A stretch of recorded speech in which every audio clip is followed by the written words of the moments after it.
جی السلام علیکم ورحمۃ اللہ وبرکاتہ۔ آج ہم بات کریں گے، میرے پاس ابھی میں جو ہے وہ تفصیل کی ریکارڈنگ کر رہا تھا قرآن مجید کی ترجمے کی، تو مین وائل ایک آیت میری نظروں سے گزری تو میں نے سوچا کہ اس کو جو ہے نا وہ آج مزید ڈیٹیل میں جو ہے نا وہ اس آیت کو بیان کرنا چاہیے، ٹھیک ہے۔ وہ آیت یہ تھی کہ اللہ رب العزت نے قرآن مجید میں ارشاد فرمایا ہے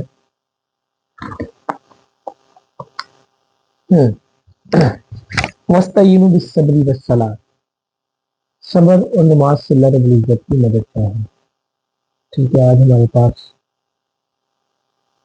سب کچھ ہے، صبر نہیں۔ صبر سے مراد ہمارے پاکستان میں میں نے بڑا نہیں، جب انسان کو کوئی پریشانی ہوتی ہے تو وہ صبر اگر کر بھی رہا ہوتا ہے تو بڑے چرلے سے لوگوں کو بتا رہا ہوتا ہے، یار میں نے تو بڑا صبر کیا ہے، بس یار میری بس ہو گئی، میں اتنا صبر کیتا ورنہ میں کر دوں گا۔ یہ کیسا صبر؟ اللہ رب العزت جو ہے نا، صبر میں نے اپنی لائف میں پرسنل آزمایا، خود آزمائی ہے یہ بات کہ پہلے تو ہمیں ایک چیز پہ آنا پڑے گا، یہ لیکچر بہت ضروری ہے، بہت ضروری بیان ہے۔ ایک چیز کو ہمیں ماننا پڑے گا، وہ کیا ہے کہ اللہ رب العزت نے جو بھی کہا ہے وہ سچ، ٹھیک ہے۔ اللہ رب العزت کے قرآن مجید میں جو بھی لکھا گیا وہ سچ ہے، اس میں کوئی دوسری رائے نہیں، ٹھیک ہے۔ اس بات کا یقین ہو گیا۔ اب ہم آتے ہیں آگے۔ اس بات پہ یقین کرنے کے بعد سورہ بقرہ کی آیت نمبر ہمارے پاس آتی ہے 45۔ اللہ تعالیٰ ارشاد فرماتے ہیں وَاسْتَعِینُوا بِالصَّبْرِ وَالصَّلَاةِ، صبر اور نماز سے مدد کرو، ٹھیک ہے۔ اب صبر کیا ہے؟ صبر یہی ہے کہ یار اللہ رب العزت کے فیصلوں پہ اپنا جو سر ہے اس پہ تسلیمیت ہم کر دیں، بس کہ اللہ تیری رضا قبول ہے، جتنی مرضی پریشانی آ جائے۔ کہنا بہت آسان ہوتا ہے، مجھے پتہ ہے، میں خود ابھی اس لائف میں ابھی میں ایک مطلب میری خود ابھی عمر جو ہے 26-27 سال ہے، میں خود اس چیز کو ایگری کروں گا کہ باتیں کرنی بہت آسان ہوتی ہے لیکن جب گزرتی ہے تو تب پتہ چلتا ہے۔ لیکن اصل صبر ہے ہی کہ اللہ کی رضا پہ راضی ہو جانا، ٹھیک ہے، خواہ وہ دنیا میں کچھ ہو رہا ہے آخرت میں ہو رہا ہے۔ اور دوسری چیز کیا تھی، اس سے ہوگا کیا صبر کرنے سے؟ اللہ تعالیٰ اپنے معاملے کی میری مدد ملے گی، کس کی مدد؟ جو سب کی مدد کرتا ہے، جس کی مرضی کے بغیر جو ہے پتا تک نہیں ہل سکتا۔ اللہ رب العزت فرما رہے ہیں کہ جو لوگ صبر کرتے ہیں نا میں ان کے ساتھ ہوں، ٹھیک ہے، میری مدد ان کے ساتھ ہے۔ یہ جب اللہ ہی ہمارے ساتھ ہو گیا ہے تو پھر ہمیں کس چیز کی ٹینشن ہے؟ وَاسْتَعِینُوا بِالصَّبْرِ وَالصَّلَاةِ، اور نماز سے مدد چاہو۔ اب نماز میں نے جو نوٹ کیا ہے ہمارے خاص طور پر پاکستان میں نماز کو اتنا مشکل بنا دیا گیا، اتنا مشکل بنا دیا گیا کہ لوگوں کو ہوتا ہے اچھا جانے کے لیے وضو کریں، پھر سنتے کریں، پھر فرض کریں، پھر سنتے کریں، پھر نفل کریں، پھر ذکر کریں۔ نماز جو ہے نا مومنین پر مقررہ وقت پر فرض کی گئی، ٹھیک ہے۔ یہ جو فرض ہے نا یہ تو آپ نے کرنا ہی کرنا ہے نا، ہر حال میں کرنا ہے۔ باقی آپ کا جو ہے وہ اپنا نفلی عبادات ہے، آپ کرو گے تو آپ کو اس کا ثواب ملتا رہے گا، نہیں کرو گے تو اس میں کوئی پریشانی کی بات نہیں ہے، ٹھیک ہے۔ اچھا اب اگر ہم آگے چلیں وَاسْتَعِینُوا بِالصَّبْرِ وَالصَّلَاةِ، اسی آیت کو ہم نے بیان کرنا ہے کہ صبر و نماز سے اللہ کی مدد کیسے ملے گی، ٹھیک ہے۔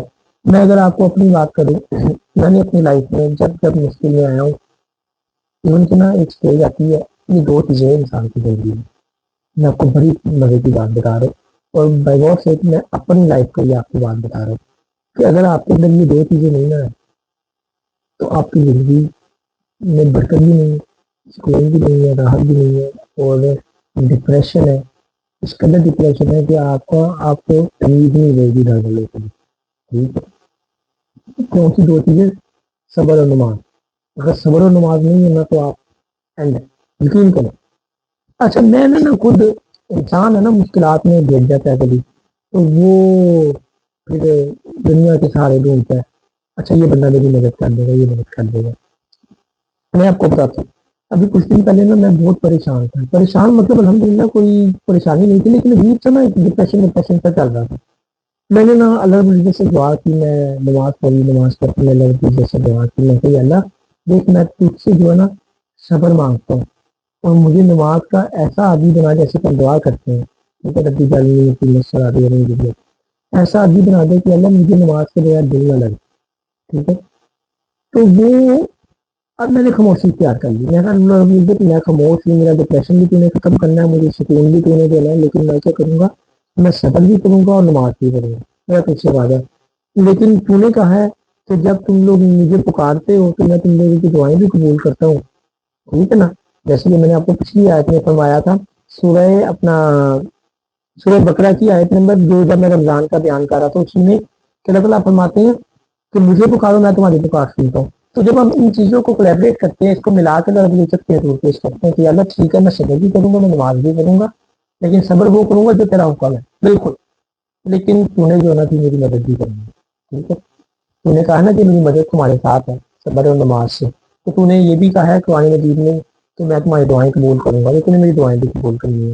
اچھا، اب اس کے لیے نا انسان کو صبر کرنا پڑتا ہے، صبر سے مراد یہ ہے کہ ویٹ بھی کرنا پڑتا ہے۔ اللہ رب العزت کچھ دعائیں فوری قبول کر لیتے ہیں، کچھ آخرت سے بھی رکھ دیتے ہیں، کچھ دنیا میں بھی آپ کو اس کے بدلے میں کچھ اور چیز سے نواز دیتے ہیں، ٹھیک ہے؟ لیکن ان دی اینڈ کیا ہوتا ہے کہ آپ کو اللہ تعالیٰ آپ کی بہتر کرتے ہیں، ٹھیک ہے؟ تو یہ جو صبر و نماز ہے نا بھائی جان، پھر میں نے کیا کیا، میں نے نا ٹھیک اللہ کے ڈورے چھوڑیے، میں نے صبر کرنا شروع کر دیا، نماز شروع کر دی، میں کہا اللہ کی مجھ سے وعدہ ہے میں بٹن بھی آتا میں واپس لوٹ کے میں جو ہے نا میرا کچھ سے وعدہ ہے کہ میں نماز چھوڑوں گا اور صبر اپنا لینا ہوں، بالکل خاموشی سے کرنا ہے، لیکن مجھے تیری مدد کیا چاہیے کہ جو میری نیک جائز خواہش ہے، ٹھیک ہے؟ میرے دل کا تو حال تو جانتا ہے نا، میں تجھے تو نہیں دھوکہ دے سکتا، تمہیں جو ہے نا وہ میری خواہشیں پوری کرنا ہے، ٹھیک ہے؟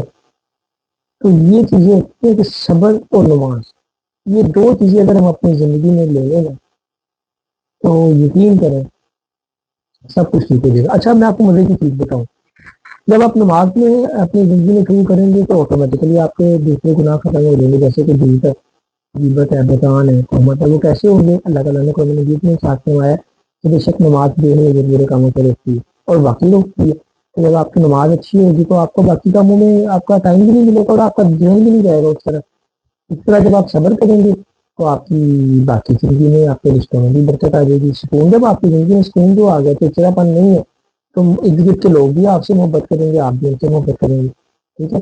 تو یہ جو دو چیزیں ہیں نا، میں نے جو نچوڑ نکالا ہے، دو چیزیں نچوڑ ہے، صبر اور نماز، کہ بھائی جان نماز ہر حال میں کرنی ہے، فرض ہے، کوئی مسئلے نہیں، کوئی چھوٹ دیا پریشان مطلب کہیں بیزی ہے یا کچھ بھی ہو گیا، اللہ کی عزت کی نیت کو جانتے ہو تو اگلی نماز کے ساتھ ملا کے پڑھ لیں، کوئی مسئلہ نہیں ہے، لیکن کوشش کریں کہ وقت پر ادا کر لیں، ٹھیک ہے؟ اس کے بعد جو صبر ہے وہ آپ کو 24 گھنٹے خرچ کر دیا گیا، ٹھیک ہے؟ حضرت مجھے ایک چند ریفرنس آ گیا نہیں آ رہا، اللہ کے نبی کی حدیث ہے کہ اللہ نبی نے فرمایا معاذ تجھے میں جنت کی بشارت کے لیے ترغیب دوں کیا؟ تو اللہ کے نبی نے اپنی زبان پکڑی اور زبان پہ فرمایا کہ اس کی تعریف کی، ٹھیک ہے؟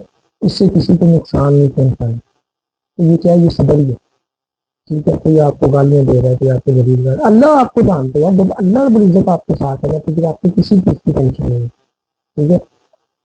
تو یہ چیزیں ہوتی ہے، اللہ رب العزت سے دعا ہے کہ اللہ تعالیٰ ہمیں صحیح معنی میں جو ہے وہ صبر کرنے کی توفیق عطا فرمائے اور جو ہے وہ اپنی رسول نبی حضرت محمد مصطفیٰ صلی اللہ علیہ وسلم کی سچی پکی محبت میں جو ہے نا وہ زندگی گزارنے کی توفیق عطا فرمائے۔ اس پہ اگر ہم مزید بات کریں نا تو بہت لمبا لیکچر ہو جاتا ہے، صبر و نماز کو بار بار اللہ تعالیٰ نے قرآن مجید میں ارشاد فرمایا، تو یہ دو چیزیں جو ہے نا ہم اپنی زندگی میں اگر پکڑ لینا تو انشاءاللہ برکتیں برکتیں ہیں۔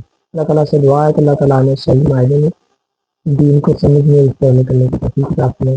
جزاک اللہ خیر۔